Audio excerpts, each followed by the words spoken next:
Welcome to Pep Talks, a patient experience podcast where we share stories of promise, our culture of connection and care.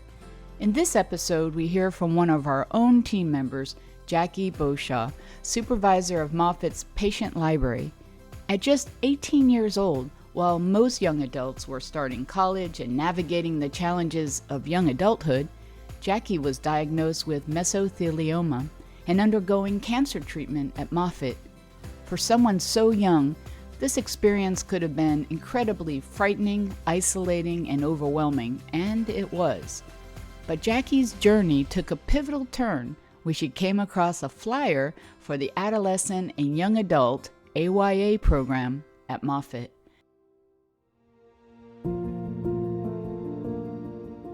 My name is Jackie Beaushaw, and I'm the supervisor of Moffitt's patient library. It was 2010. I was just starting out college. I was 18 and didn't really know what I wanted to do for a living. And I was still living with my parents, and I got very sick.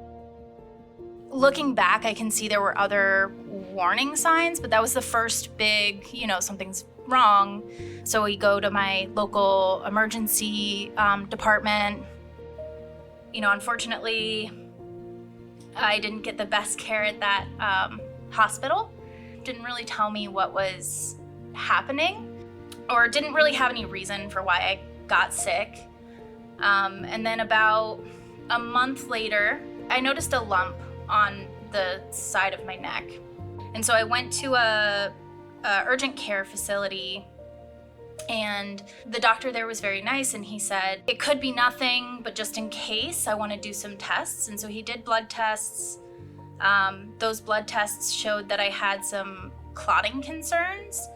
So they sent me to a hematologist. And so she did a scan of my chest, and she saw that I had a pulmonary embolism. They called me and said that I had to go to the emergency room right away. It could be deadly. They were doing a lot of tests, and we weren't really sure what was going on. Somebody came from transport to take me to a liver biopsy, and then we asked them, why am I getting this biopsy? And the person who was not a doctor, he, was there transporting me. He said, oh, they didn't tell you? They think you might have cancer. I immediately started crying, and I was on this table just hearing this news that I might have cancer, and the person doing the test said that I need to calm down and stop crying, or they're gonna mess up the test. So it was, the whole experience, I think, was very dehumanizing. They treat your body like more of an object. I think we were still waiting on pathology results. They were taking forever. And I think in the meantime, we got established with a primary care physician, and I think she was the one that referred me to Moffitt. But I think one thing that I noticed coming into Moffitt was that everybody was kinder. Everybody just really cared about me and talked to me and treated me like a person, which was really empowering, I think. So it wasn't just, I'm here to draw your blood, da-da-da. There was conversation, and I see that all the time with Moffitt's culture. They jump in and say, how can I help you find where you're going? Or how can I support you as a person? They eventually realized that I had a rare cancer called peritoneal mesothelioma. Most people don't expect to get diagnosed with cancer at 18. And it, really caused a lot of upheaval in my life. My friends and family were very well-meaning, but they didn't understand what it was like to go through that. There was a lot of concern about whether I would, not have fertility in the future. I was very sick. And so I think more than being worried about fertility at the time. I was more worried about, like, am I gonna survive this, right? Because I really genuinely didn't think that I would. I hadn't done much with my life to that point. I was 18, right?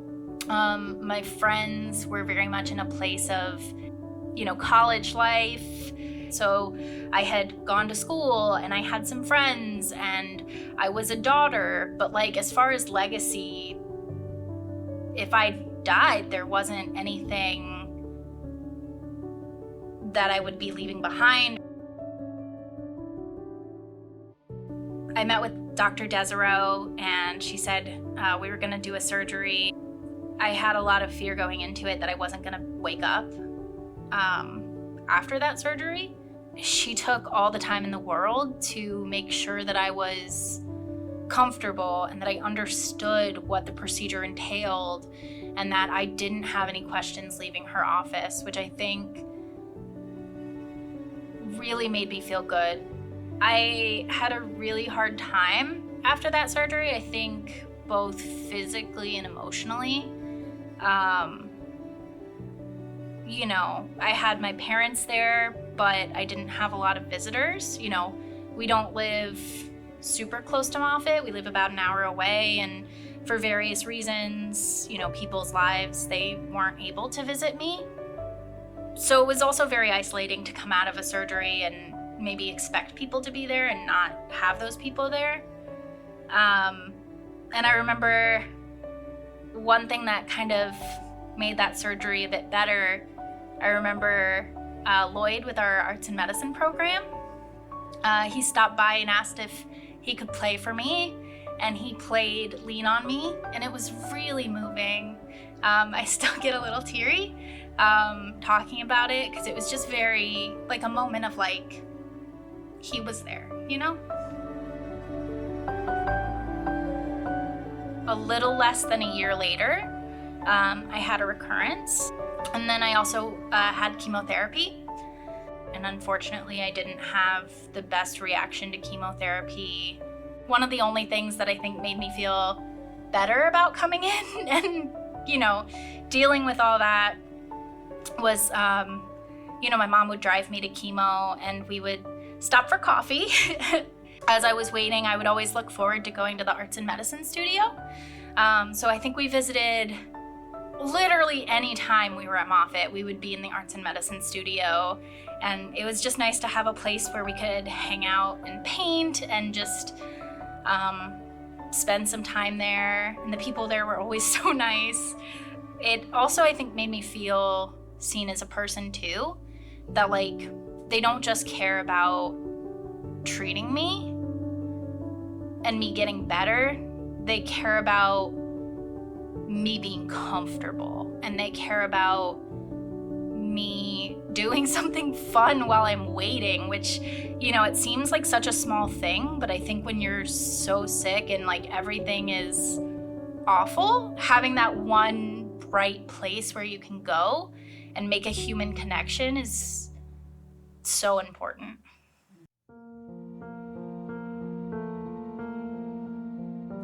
Throughout it all, I thought I was coping really well with cancer, or at least, I wasn't constantly crying, but I still didn't feel like people really understood, right? But my mom found an AYA meetup flyer in a folder. And so it was a support group for young adults. AYA is the Adolescent and Young Adult group. And so she really wanted me to go. And I was kind of like, I don't think so. I had a lot of misconceptions about what a support group is. So my only knowledge of support groups was like stuff I've seen on TV. So I thought it'd be like in a dingy basement with bad coffee. And I thought everybody would be sobbing because this is what you see in movies and TV. But I went because my mom essentially forced me. And when I went, what I realized was that I was talking to people who understood.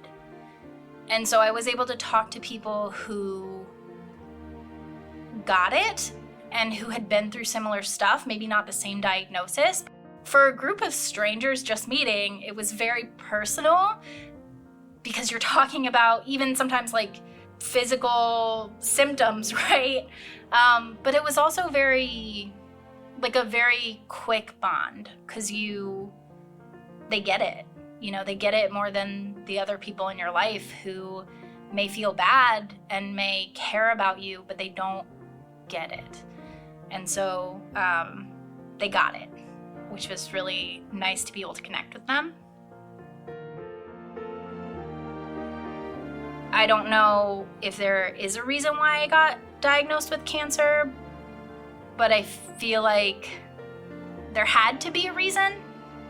I couldn't just be sick and that's it, right? And so I think like I was very much still looking for that legacy of maybe doing something and also looking for, that why. I also think the social worker who facilitated those AYA support groups saw that in me, and she saw that I really, cared about connecting with other patients in that AYA support group too. I think she understood that I really needed that purpose and that focus. And so she suggested that I might be interested in the Patient and Family Advisory Program. So I would actually visit the patients who were hospitalized that were young adult aged.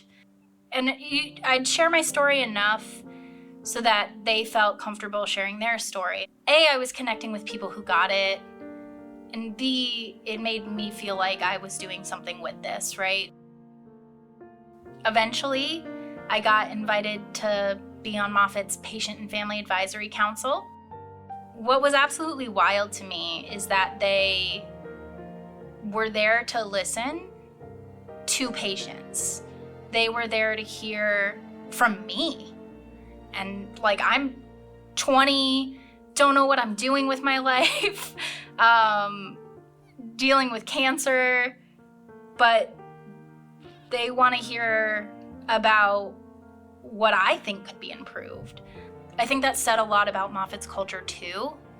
Ultimately, I think volunteering with the Patient and Family Advisory Program and like getting to know that social worker who was, I think, everything I would want to be in like a career.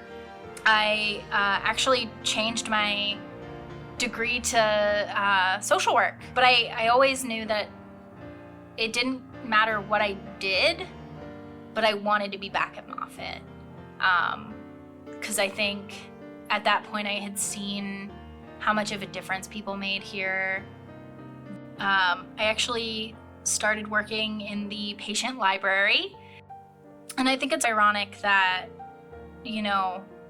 I wouldn't be here if I hadn't gotten a folder with a flyer in it. And now we, hand out the flyers, and so that feels a little bit like a full circle moment.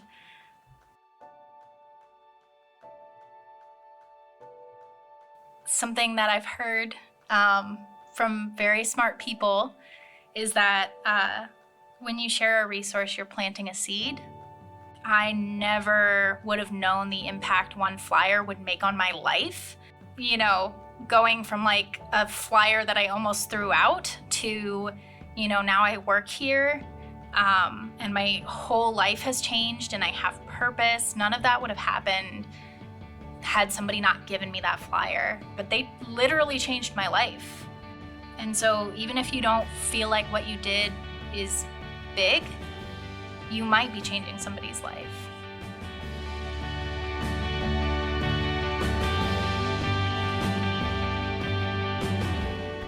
Thanks so much for listening. We hope you'll join us for our next episode of Pep Talks. Until then, keep living the promise.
I think if I could speak to my younger self, I would tell myself that it's okay to seek help and be vulnerable.